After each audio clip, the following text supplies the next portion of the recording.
पूर्ण जय भीम करते।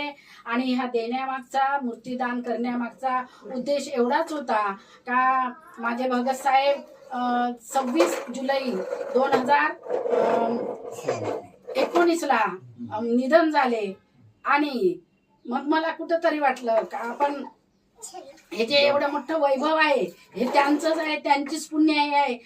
आम्ही काही करू शकलो नसतो, जरी इथे हयात नसतील तरी 1 तारखेला जे काही मला पगार पाठवतात त्यांच्यावरच हे आमचं सर्व पुण्याईचं काम आहे। आणि एक कुठंतरी त्यांच्या नावाचं मी असेपर्यंत दान करावं म्हणून मी गोमणी या गावाला, या तुमच्या सर्वांच्या, आमच्या बौद्ध बांधवाच्या प्रत्यक्षात एक छोटंसं माझ्याकडून तथागत भगवान बुद्धांची, माझे दोन्ही नातवांच्या पुण्याईनं आणि त्या भगतसाहेबांच्या पुण्याईनं मी हे दान करत आहे।